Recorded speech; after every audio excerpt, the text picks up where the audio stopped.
ولقد صرفنا للناس في هذا القرآن من كل مثل فأبى أكثر الناس إلا كفورا وقالوا لن نؤمن لك حتى تفجر لنا من الأرض ينبوعا أو تكون لك جنة من نخيل وعنب فتفجر الأنهار خلالها تفجيرا أو تسقط السماء كما زعمت علينا كسفا أو تأتي بالله والملائكة قبيلا أو يكون لك بيت من زخرف أو ترقى في السماء ولن نؤمن لرقيك حتى تنزل علينا كتابا نقرأه قل سبحان ربي هل كنت إلا بشرا رسولا وما منع الناس أن يؤمنوا إذ جاءهم الهدى إلا أن قالوا أبعث الله بشرا رسولا قل لو كان في الأرض ملائكة يمشون مطمئنين لنزلنا عليهم من السماء ملكا رسولا قل كفى بالله شهيدا بيني وبينكم إنه كان بعباده خبيرا بصيرا ومن يهد الله فهو المهتد ومن يضلل فلن تجد لهم أولياء من دونه ونحشرهم يوم القيامة على وجوههم عميا وبكما وصما مأواهم جهنم كلما خبت زدناهم سعيرا ذلك جزاؤهم بأنهم كفروا بآياتنا وقالوا أئذا كنا عظاما ورفاتا أئنا لمبعوثون خلقا جديدا أولم يروا أن الله الذي خلق السماوات والأرض قادر على أن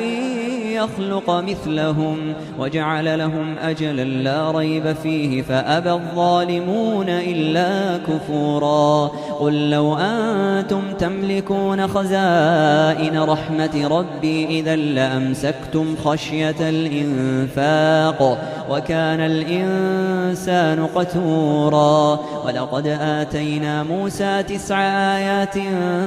بينات فاسأل بني إسرائيل إذ جاءهم فقال له فرعون إني لأظنك يا موسى مسحورا قال لقد علمت ما أنزل هؤلاء إلا رب السماوات والأرض بصائر وإني لأظنك يا فرعون مثبورا فأراد أن يستفزهم من الأرض فأغرقناه ومن معه جميعا وقلنا من بعده لبني إسرائيل اسكنوا الأرض فإذا جاء وعد الآخرة جئنا بكم لفيفا وبالحق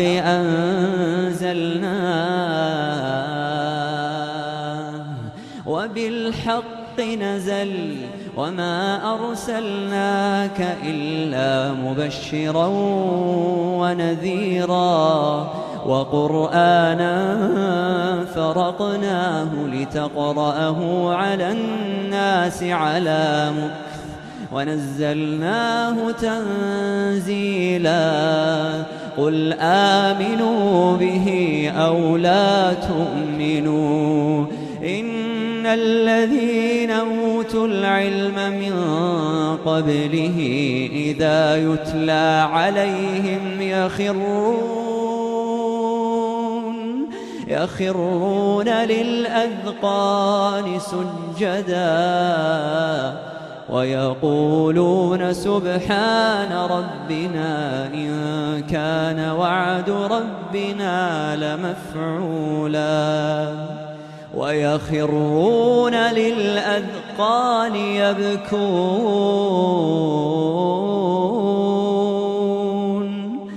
يبكون ويزيدهم خشوعا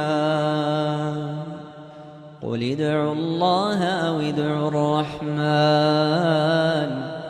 أيما تدعو فله الأسماء الحسنى ولا تجهر بصلاتك ولا تخافت بها وابتغ بين ذلك سبيلا